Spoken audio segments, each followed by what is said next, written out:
Dunsmuir intended to live in his dream castle with his wife Joan and their unmarried daughters, but tragically he never had the chance. Shortly before completion, Dunsmuir fell ill and died unexpectedly. Joan and the daughters did move into Craigdarroch Castle, but Dunsmuir's death cast a shadow over the family. Robert Dunsmuir left his estate and business holdings to his wife, and when she passed, her daughters inherited the castle. However, they didn't want it.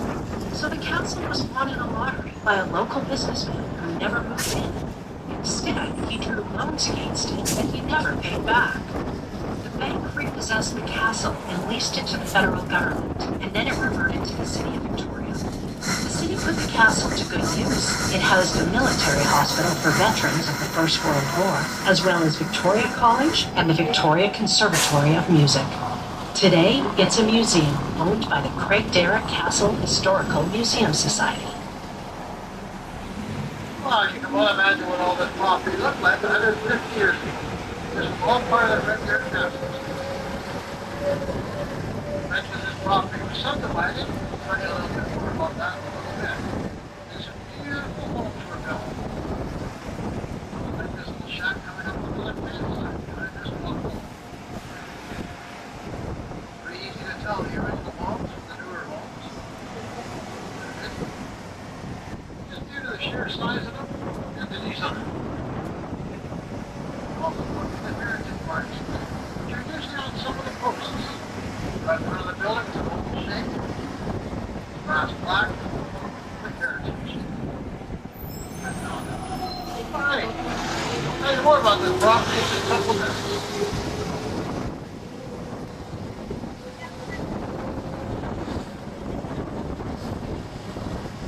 The castle landholding was later divided into 144 lots.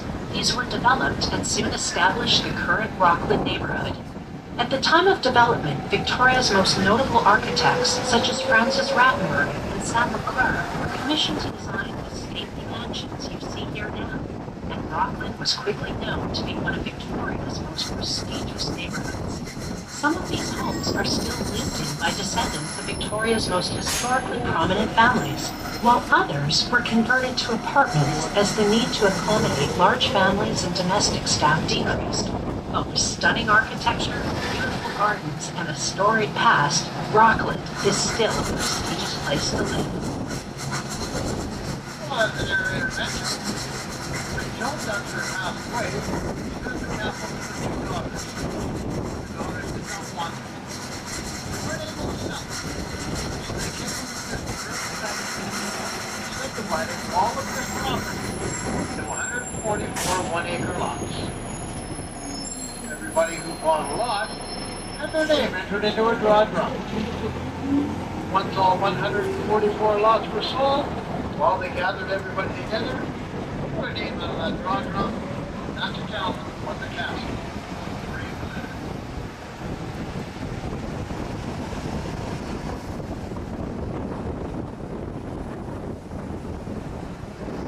It's not surprising that Victoria's nickname is the Garden City. Flowers, vegetables, and lush green lawns grow here year-round because we're blessed with a mild climate and exceptional growing conditions. That's why you'll find extraordinary gardens along the tour route at many Victorian heritage sites. Even our lampposts have hanging baskets filled with flowers. We're so proud of our blossoming community. The city started an annual flower count in 1976, and our most recent count came to 65,245,471,605 flowers. Then there's the most famous garden of them all, the world-renowned Bouchard Gardens, just a short drive north of Victoria. The 55 acres of flowers, plants, shrubs, and trees started out as a limestone quarry belonging to the Bouchard family, who made their fortune manufacturing concrete from all of that limestone. Then, in the early 1900s, family matriarch Jenny Bouchard spent 12 years converting the rocky pit into an all-season showcase for plant life, set amongst ornamental fountains, ponds, and statues. The gardens also feature live performances, seasonal fireworks shows, restaurants where you can take high tea. So much to see and do, and worth a visit any time of the year. Be sure to ask your Green Line agent about booking a tour. Well, one thing in there you did not mention about the castle is why that's for children to come to the family home. Well, what's off the observation part? Better step up, that's taking views. Got a St. Andrew Ground, the Olympic Mountains over in Washington State, the city of Victoria along the Inner Harbor, and on a nice clear day, Mount Baker. The highest elevation in the city of Victoria.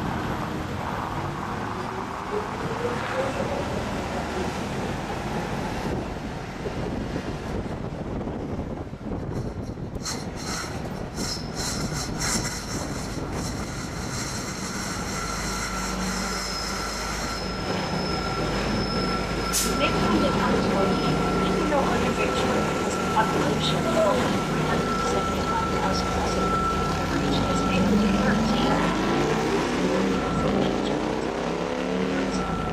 a distinct character of its own. Each district even has uniquely colored street signs. We are now leaving Victoria proper and entering Oak Bay. The district of Oak Bay was incorporated in 1906, but its history goes back much further. For many centuries, indigenous families lived in shores. By the mid-1800s, the Hudson's Bay Company controlled 2,500-acre agricultural area that would soon be divided into small family farms to serve the big city of Victoria. And those farms would eventually make way into the suburban landscape you see here today. Today, traditional village life and endless recreational opportunities continue to be Oak Bay's trademark. Check out the many events hosted by the District of Oak Bay, including the Blessed Core Festival, the Oak Bay Tea Party, and the Oak Bay Night Market.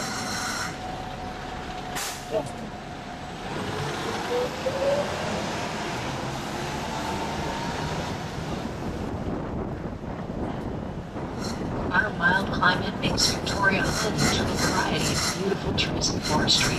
Although our city works hard to keep roadside tree branches trimmed, we do occasionally encounter some overgrowth on our tour route. So we're going to ask you to please be aware of low-lying branches that can get you by surprise if you don't see them coming. Please remain seated at all times when the bus is moving. Abrupt stops can cause a sudden jerk. Your safety is very important to us, so we ask that you keep your body, including your hands and arms, inside the bus at all times.